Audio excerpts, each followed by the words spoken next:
3 months ago, I was living in a $4.2 million house overlooking the city lights of Pasadena.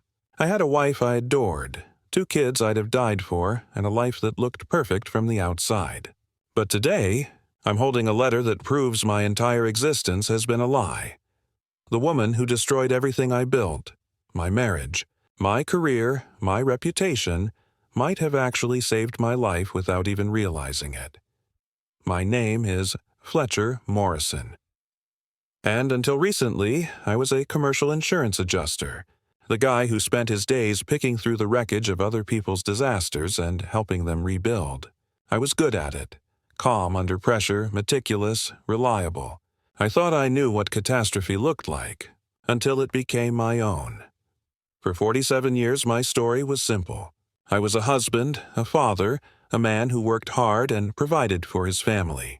My father died when I was 12, and my mother, a quiet librarian named Wilfred Morrison, raised me alone in Ohio.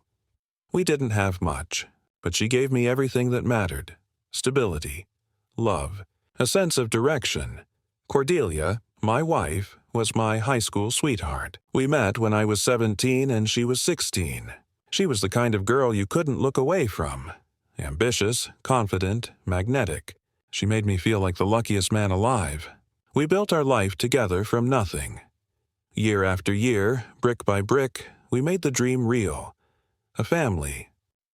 2 incredible kids. Quinlan, 16, tall, athletic, already being scouted for college basketball, and Brina, 14, an artist with her mother's eyes and my mother's heart. We had it all. The view of Los Angeles twinkling below us like a field of stars. Family dinners on the patio. Laughter echoing through hallways that smelled like Cordelia's favorite perfume and freshly brewed coffee. That was my world. My identity. My truth, until the cracks started to show. At first, it was small things, the kind of moments you brush off because you don't want to admit something's wrong. Cordelia started taking phone calls in private. She'd step outside, her voice hushed. Work, she said, new clients, bigger deals. But there was something in her tone, something that didn't sound like business. She came home later and later. Her eyes didn't light up when she looked at me anymore. When I tried to talk, she'd sigh, glance at her phone, say she was tired.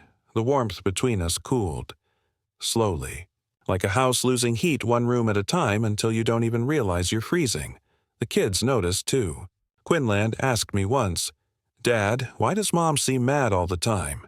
And Brina, she stopped drawing the bright things she used to. Her sketches got darker. Fractured families, smiling faces with cracks down the middle. I thought it was stress. Maybe a rough patch. 18 years of marriage, people hit bumps. I tried fixing it. Date nights, weekend trips, flowers, anything to remind her of what we had, but every effort only seemed to push her further away. Then came the papers. Not a conversation. Not a warning. Just an envelope on the kitchen counter. Divorce petition. Stamped in bold at the top, and what was inside was worse than anything I could have imagined.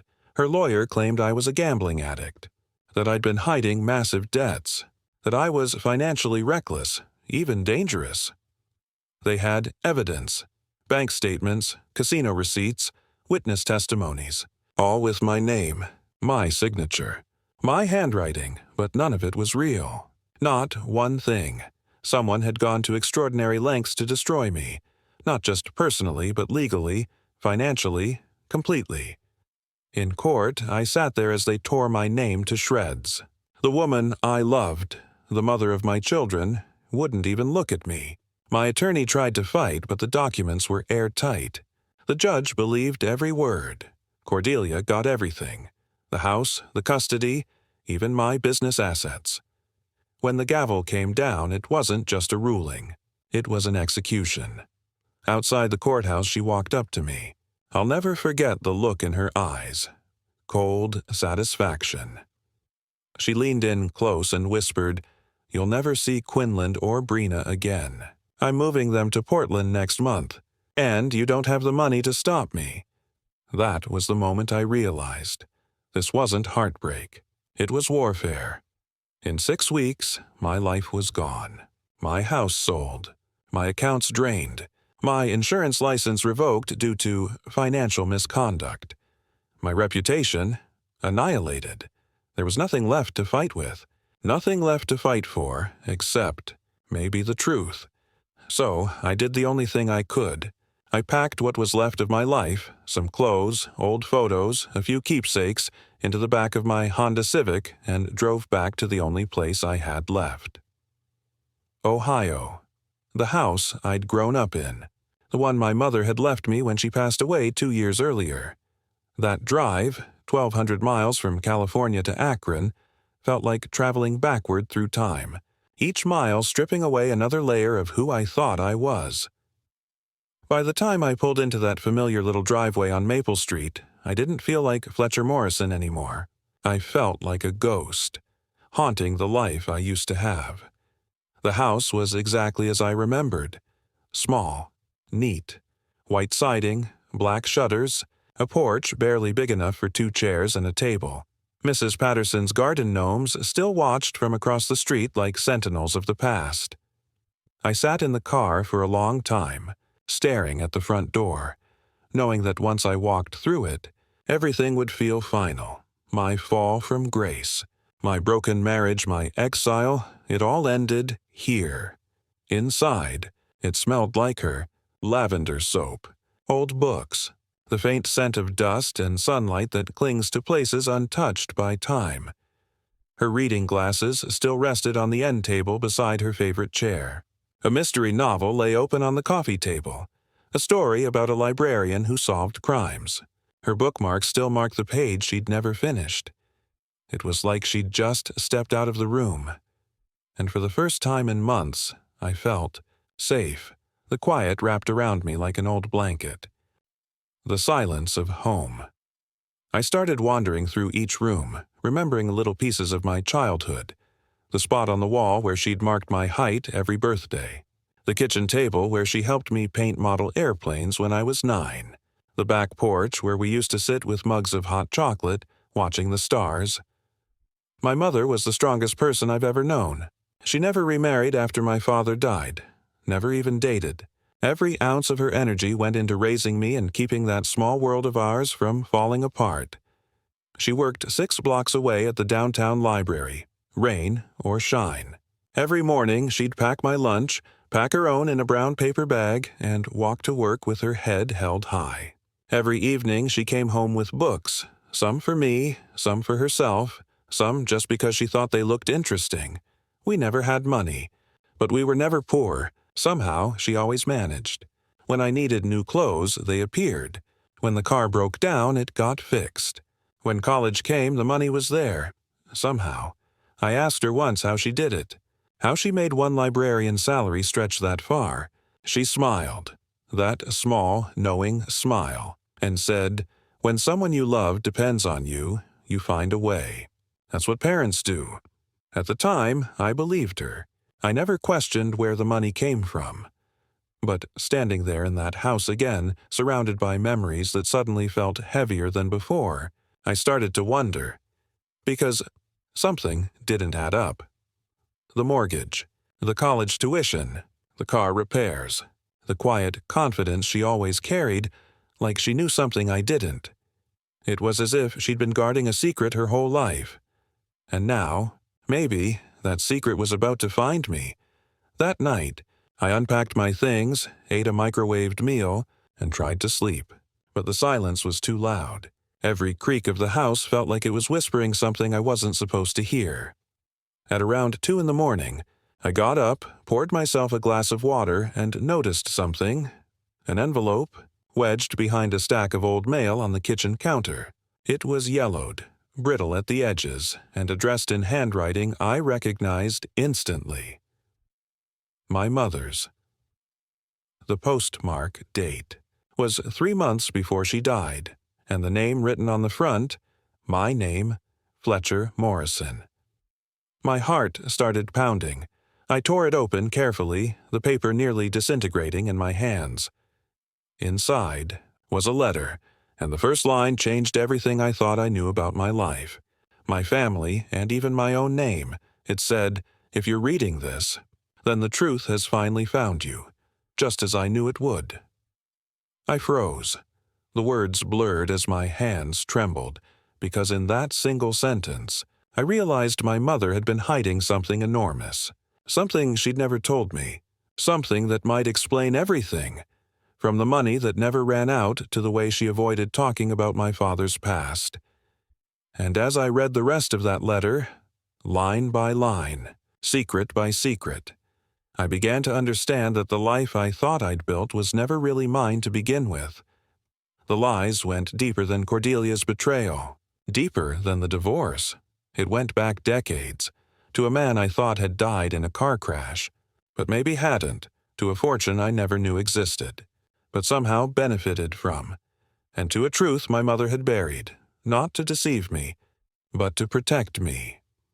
What I found inside that letter didn't just rewrite my past, it changed the course of everything that would come next. Because it turns out, losing everything was the only way to finally see what my life really was. And the woman who destroyed me might have been the reason I survived.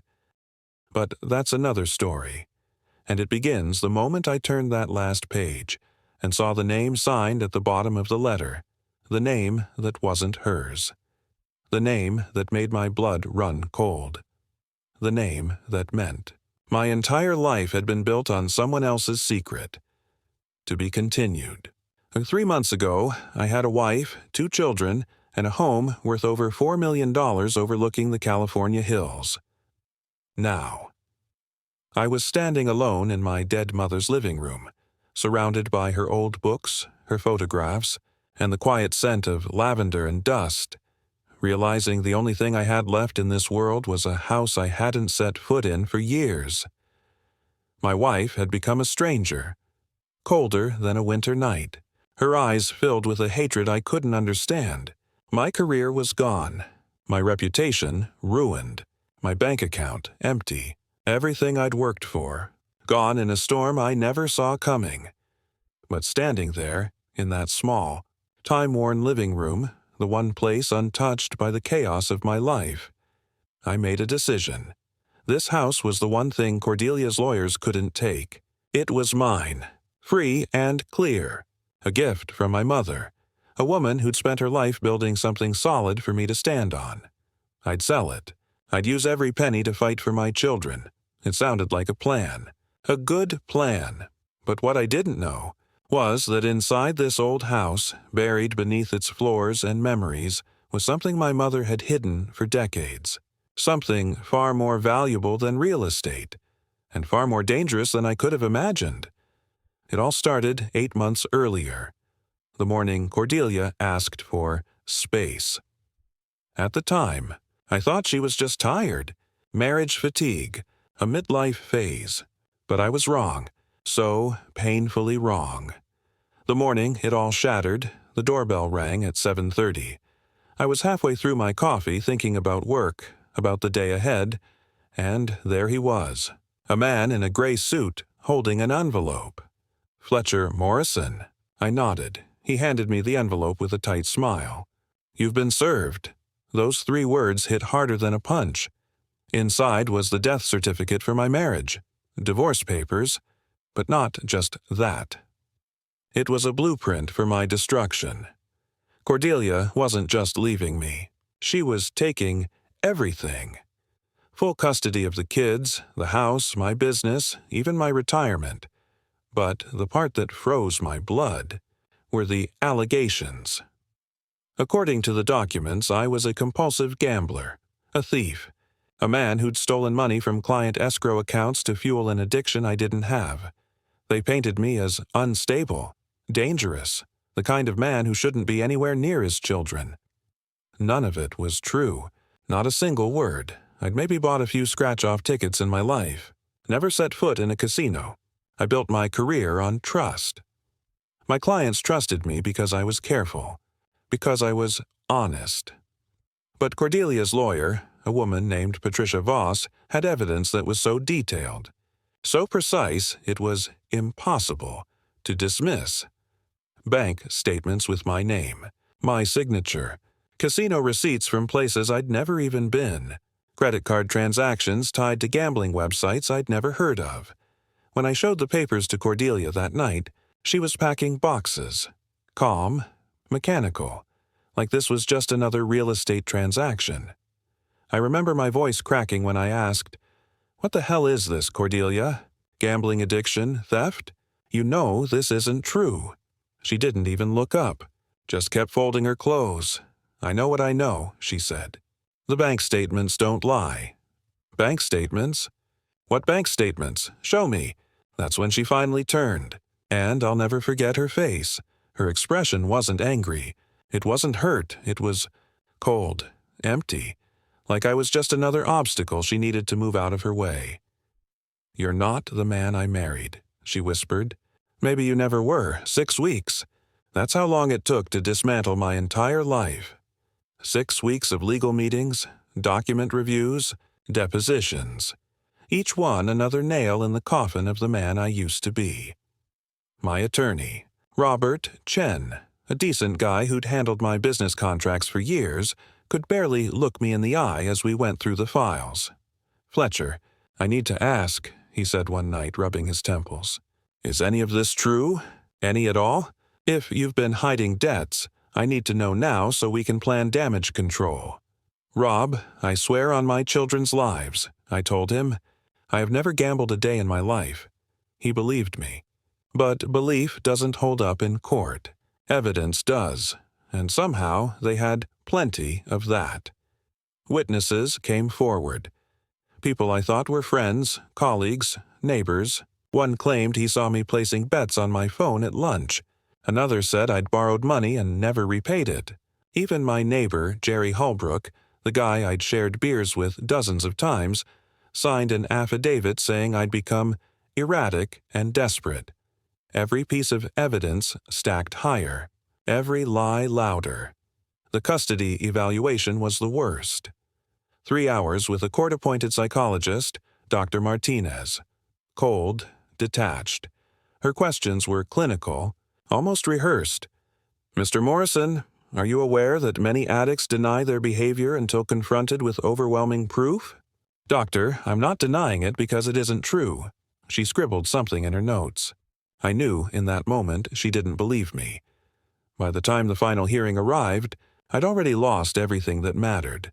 The courtroom was quiet, sterile, and indifferent, a place where truth didn't matter as much as who could tell the better story. Cordelia's lawyer told hers flawlessly.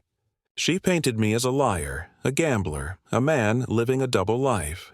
She had charts, statements, expert witnesses. My lawyer fought, but it was like throwing pebbles at a mountain. When the judge spoke, her voice was calm, almost bored. Custody to Mrs. Morrison. Full ownership of the residence. Primary control of all financial accounts. Mr. Morrison. Supervised visitation. Every other weekend pending completion of gambling, rehabilitation, and financial counseling. The sound of that gavel felt like a death sentence. Outside, I tried to breathe, tried to convince myself this couldn't be happening. Then Cordelia appeared, perfectly composed, smiling. She leaned in close, her perfume sharp and familiar. "You'll never see Quinlan and Brina again," she whispered. "I'm moving them to Portland next month. And you don't have the money to stop me." I'll never forget those words. That night, I sat in my empty apartment, surrounded by silence, trying to figure out how my life had collapsed so fast. For weeks, I lived in shock, until I ran out of options, out of money, and out of pride. Then I went back to my mother's house, that small, quiet home in Akron. When I opened the door, it was like stepping into a memory, everything exactly where she'd left it.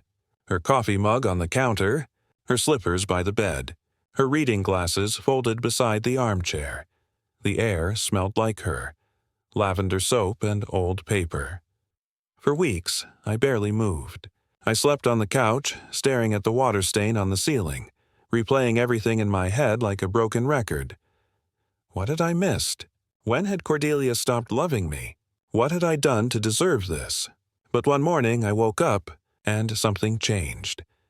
Maybe it was her voice in my head, my mother's, the one that always told me, problems don't solve themselves by wishing. Maybe it was just desperation, but I knew if I wanted to see my kids again, I needed to fight, and to fight, I needed money.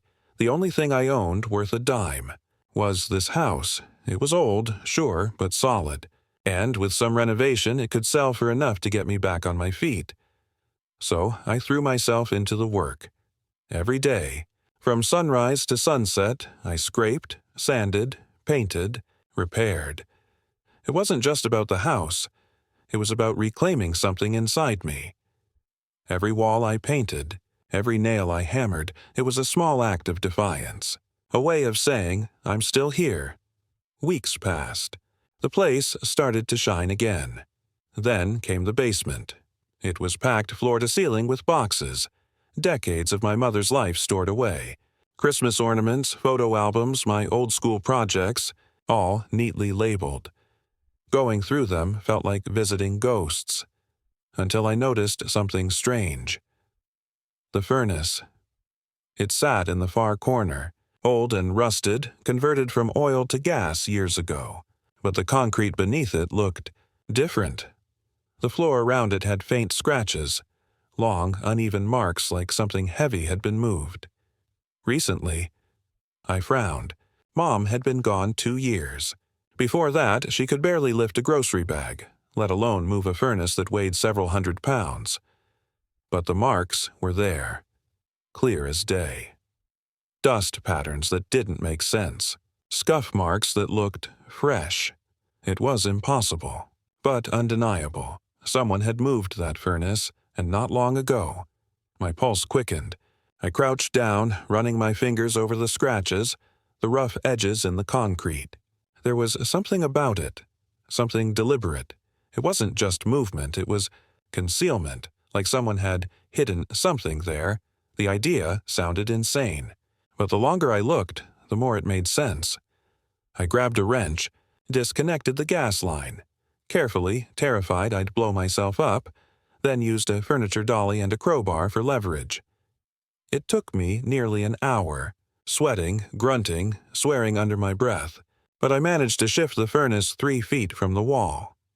And that's when I saw it, a small rectangle of concrete that looked newer than the rest of the floor. Different color, different texture. Someone had patched this area. Recently. I grabbed a hammer and started chipping away. The sound echoed through the basement. Sharp, rhythmic, deafening. Dust filled the air, coating my skin, clogging my throat. Then, after several minutes, the hammer struck something hollow. I froze, and in that instant, I realized my mother hadn't just left me this house. She'd left me a secret, something buried beneath the floor, something she'd wanted no one to find. Until now, I knelt there in the silence, heart pounding, staring at the cracked outline of what looked like a sealed compartment, waiting for the courage to pry it open, because whatever was hidden under that concrete had been waiting for me. And deep down, I already knew.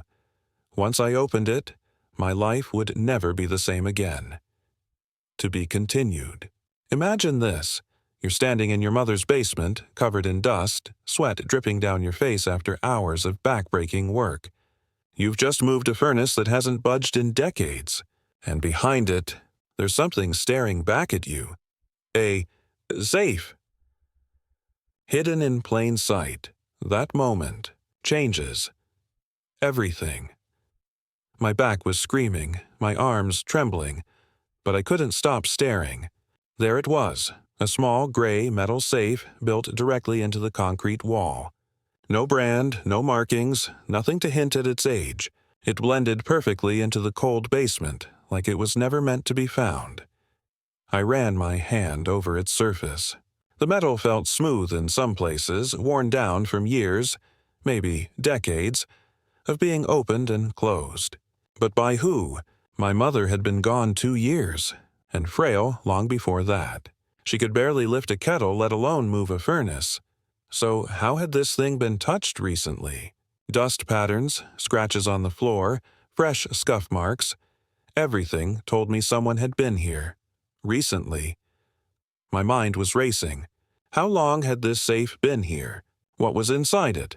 Why had my mother, the woman I thought I knew better than anyone, hidden something so secret that she literally built a wall around it? The lock was an old-fashioned combination dial. Numbers from 0 to 99. 10,000 possible combinations. 10,000 chances to fail, and then I remembered something. Something so small, so ordinary, that it almost felt insignificant. Every year, on my birthday, my mom would call me at exactly 7:23 a.m., not a minute earlier, not a second late. She said it was because that was the exact time I was born. March 15th, 1977, Yo 3, 1577, my hands were shaking as I tried the numbers.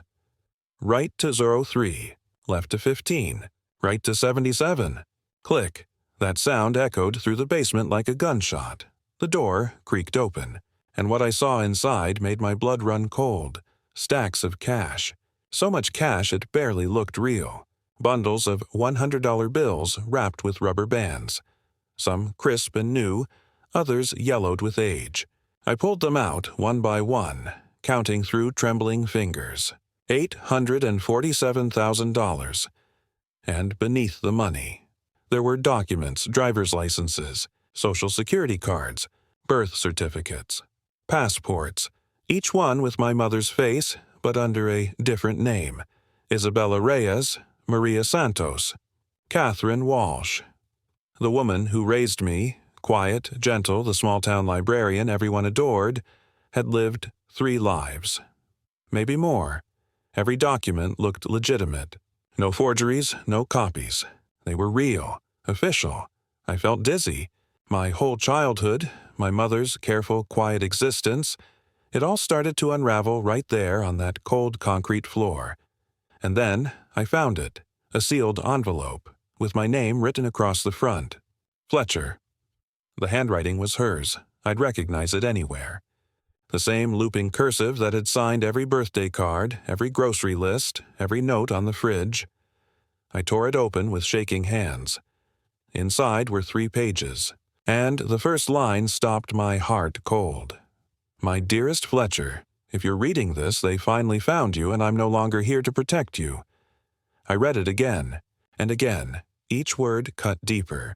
She wrote that my real name wasn't Morrison. It was Fletcher Castellano. That my father hadn't died in a car accident. He'd been murdered by the Torino crime family in Chicago. On September 18, 1989, my mother had witnessed the murder. She was supposed to die with him, but she ran. She took me, a terrified 12-year-old boy, and disappeared. 3 months later, she testified against the Torinos before a federal grand jury. That's how we ended up in the Witness Protection Program. In January 1990, my mother became Wilfred Morrison. I became Fletcher Morrison, and we were relocated to Akron, Ohio.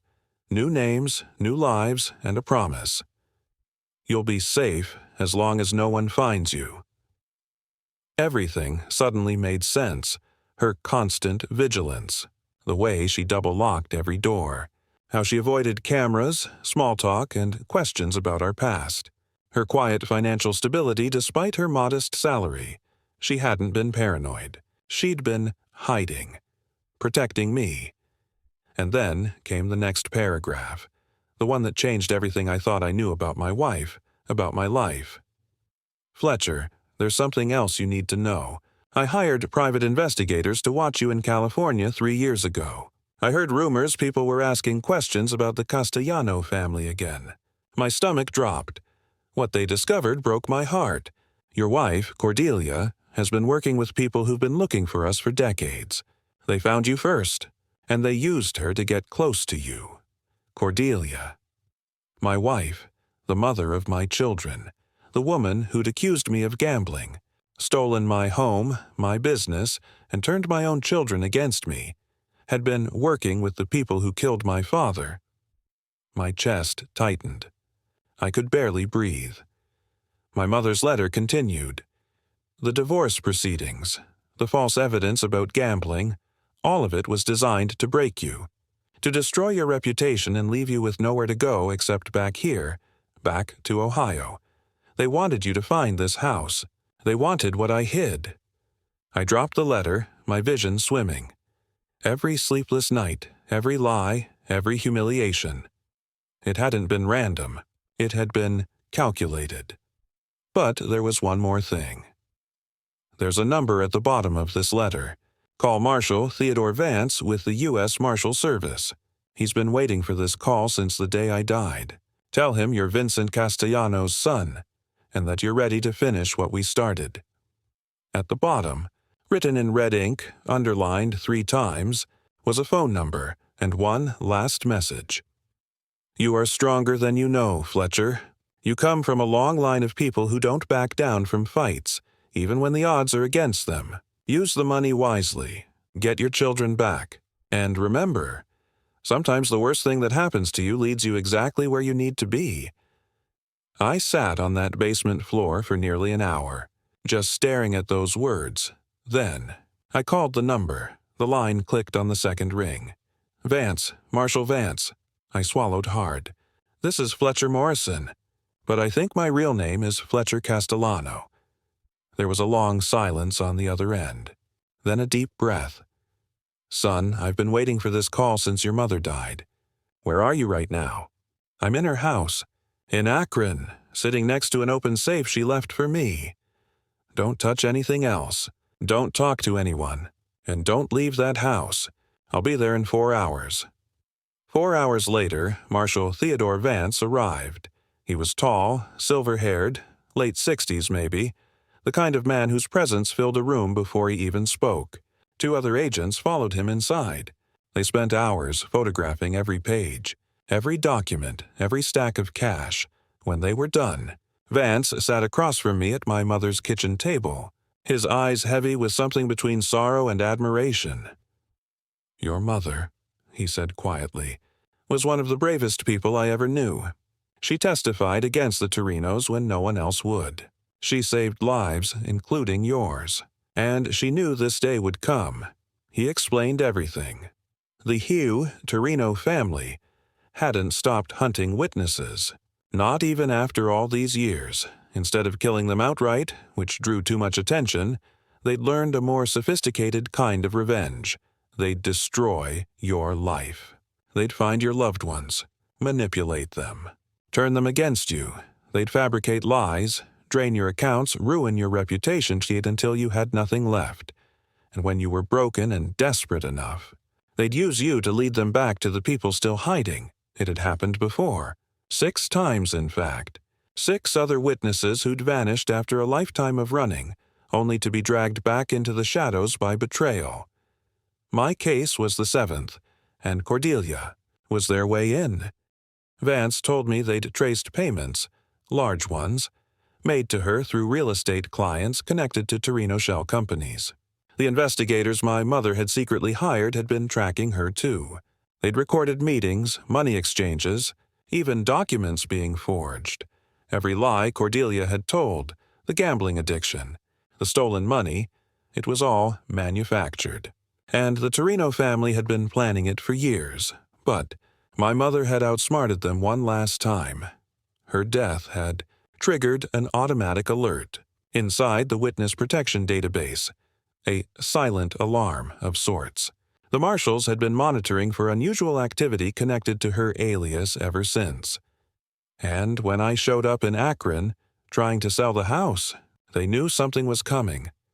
But they didn't know how deep it went. Vance leaned back in his chair, studying me like he was seeing a ghost.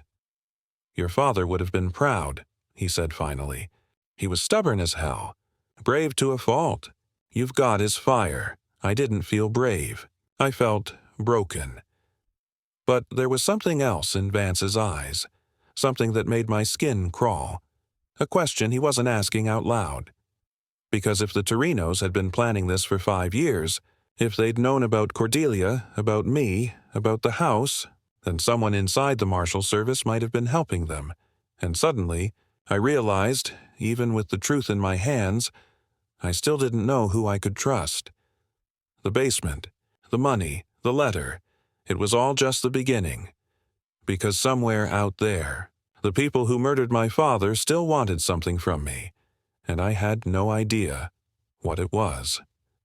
But I was about to find out. The morning was cold, gray, and quiet, a silence that didn't just fill the air, it pressed down on me, heavy and suffocating, like the weight of every lie, every betrayal, and every secret I'd uncovered over the past months. The night before, I had stared at the safe in my mother's basement, my hands trembling, my mind racing, struggling to comprehend the truth she'd left for me. The stacks of cash, the forged identities, the letter detailing a life I never knew existed, it all had led to this moment. And now, as I sat sipping coffee across from Marshal Theodore Vance, the full scope of the danger we'd narrowly escaped was finally coming into focus. "We've had surveillance on this neighborhood for 2 years," Vance admitted, his voice low, steady, but carrying the weight of decades of experience. "We knew if they forced you to come back here, they'd eventually make their move. Every person showing unusual interest in this address has been documented. And now," his eyes locked onto mine, "the pieces are falling into place." I leaned in, heart thudding in my chest. My mind was already racing ahead, imagining the chaos that could have been, the destruction narrowly avoided. And then Vance's words hit me like a punch. Cordelia had been arrested. At 6 a.m., in a nondescript hotel room in Portland, alongside 3 men who had been following her, my wife was taken into federal custody. The women and men she had trusted, the private investigators she thought were helping her secure a divorce settlement, they were connected to the organized crime network that had hunted my family for decades. And the realization struck me with a cruel twist of irony. She was as much a victim in this as I had been. "She had no idea," Vance said over coffee the next morning. "They convinced her you were hiding gambling debts. Other women. They fabricated everything, showed her evidence she thought was real, manipulated her fears and anger. And she cooperated, thinking she was protecting the kids and securing her own future." I could feel my chest tighten, the memory of the last year playing like a horror reel in my mind. Every false accusation, every legal document, every callous lie, it had been orchestrated, a carefully constructed house of cards designed to collapse my life. And through it all, my children had been caught in the crossfire. The first call to Quinlan and Brenna was the hardest I'd ever made. They were staying with Cordelia's sister in Portland, confused, scared, unable to understand why their world had turned upside down. "Dad?" Quinlan's voice sounded small, tentative, unlike the confident teenager I remembered before all the lies started. "What's happening?" "Hey, buddy," I whispered, fighting to steady my own voice. "I know this is confusing, but you need to know something important. Everything is going to be okay. Your mom and I both love you. None of this is anyone's fault. Not yours. Not mine." And then Brenna's voice came through, hesitant, fearful, tinged with doubt. "Dad, are you really a gambling addict? Mom said you stole money and that's why we had to move."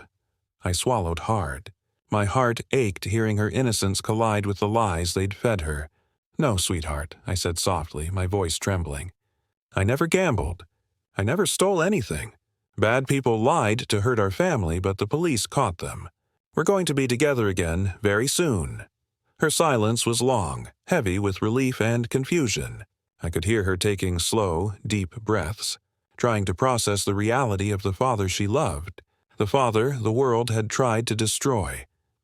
The months that followed were a blur of legal battles, investigations, and emotional reckoning. It took 6 months to untangle the web of lies, manipulation, and crime that had threatened to annihilate my life. Evidence meticulously gathered by my mother's private investigators, combined with Cordelia's eventual testimony and the federal case against the Torino organization, was enough to clear my name. Every fabricated bank statement, every forged document, every perjured witness statement was exposed for what it truly was: My insurance license, the cornerstone of my career, was reinstated. Along with it came an official apology from the state board, a small, cold comfort, but a public acknowledgement of the truth. The weight of months of accusations, humiliation, and fear slowly lifted, though the scars remained. Cordelia and I will never get back what we had. Too much was broken, too many lies told, too much trust destroyed. But together, we've begun the painstaking work of rebuilding a relationship rooted not in romance, but in cooperation for our children. Quinlan returned to basketball, rejoining his team after the long, disrupted season. Despite the upheaval, his coach confirmed that college scouts were still watching, still hopeful. Brina, ever the quiet artist, began drawing again with renewed color, her sketches of families weathering storms now tinged with hope rather than despair. Every day, I think about my mother, about Wilfred Morrison, the woman who had built her life around the quiet courage it took to protect her son. She had testified against murderers. She had lived decades under a false identity to keep me safe. Twice she had saved my life, first at 12 and again at 47, and I had never been able to tell her thank you. The house in Ohio, that once-forgotten fortress of secrets, had sold for enough to buy a smaller home in California and secure college funds for both children. Every brick, every dollar, every careful plan she had left behind had served its purpose. The Torino case is scheduled to go to trial next year. I will testify, just as my mother did decades ago. This time, however, I will not run. This time, I will confront the shadows she once faced alone. This time, we will finish what she started. Sometimes, the worst things that happen are the very things that lead you exactly where you need to be. My mother understood that better than anyone. And even in death, she ensured I had the tools to survive, to fight, and to reclaim what was rightfully mine. As I sit in my new home, watching my children sleep, I can feel the weight of her presence in the room. She is the quiet voice of reason when my doubts creep in, the unseen hand guiding me through the aftermath of chaos. The unseen architect of justice and survival. Cordelia and I continue therapy, she working through the guilt of being manipulated, me learning to trust again. The process is slow, painful, but it is real, and through it all, the children are at the center, growing stronger each day. Every phone call, every document, every truth uncovered serves as a reminder of the fine line between life and destruction, between manipulation and freedom. It is a line my mother navigated for decades, ensuring that her son would have the strength, the knowledge, and the courage to survive the day that finally came. And while the Torino organization lurks in the background, waiting, scheming, the foundation my mother laid gives me the upper hand. Every move she made, every preparation, every hidden safe, every encrypted secret was a lesson in resilience and foresight. I think of the phone number at the bottom of her letter, the one in red ink underlined 3 times. Every time I see it, I remember the promise embedded within those simple digits: protection, guidance, justice, and the reminder that even when the world seems insurmountable, you are never truly alone when you come from a line of people who refuse to back down. As we prepare for the upcoming trial, I can feel history repeating itself in strange, terrifying ways, but now I am not powerless. I am armed with the truth. I am armed with evidence. And I am armed with the courage my mother instilled in me over a lifetime. Her sacrifice, her courage, her foresight, it all converges now. And every day that passes, the pieces of a decades-old puzzle come together, revealing a picture far larger than I ever could have imagined as a child. The story is far from over. The Torino organization may have hunted my family for decades, but they did not anticipate the depth of my mother's preparation.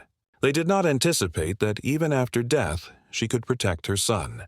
They did not anticipate that I would rise from the ruins they tried to create and confront them with everything she left behind. And as the trial date draws nearer, I can feel the tension building, not just for me, but for the memory of my mother, for the justice she fought for, and for the future of my children, who now, finally, can grow up knowing the truth. The line between predator and prey has shifted, and for the first time the scales of justice are tipping in our favor, because sometimes the people who love us most are the ones fighting battles we never even knew existed, and the ones who have prepared us to face them, even decades before we were ready, are the ones who leave the ultimate legacy. Every day, I wonder what she would say if she could see this moment. Would she smile quietly, satisfied that her son survived, that her grandchildren are safe? Or would she remind me that the fight isn't over, that the final moves are yet to be made, and that vigilance is the only path to survival? I feel her presence in every decision I make, in every conversation I have with Quinlan and Brina, in every step toward justice. She's no longer here physically, but the echo of her life, her courage, and her secrets guide me through the storm she prepared me to face. And somewhere, deep in the shadows of this story, the Torino family waits. They wait for mistakes, for missteps, for weakness. But they will learn, just as we have, that the Castellano legacy is not one easily broken. The letters, the money, the hidden identities, the months of painstaking preparation, these were not just tools of survival. They were weapons. Weapons left for me to wield. And now, for the first time, I am ready to use them. Because when the people who love us most are the ones fighting unseen battles for us, sometimes all it takes is one moment, one discovery, one revelation to shift the entire course of fate. And in this house, filled with the remnants of my mother's carefully hidden life, I finally understood what that moment looked like and how it could change everything. The next chapter is coming. The trial is looming, and the story, far from over, is about to reach depths I never imagined. But this time, we are ready. The game has changed, and I am no longer the prey. I am the son of a woman who taught me to survive, to fight, and to finish what she started. And that, right there, is only the beginning.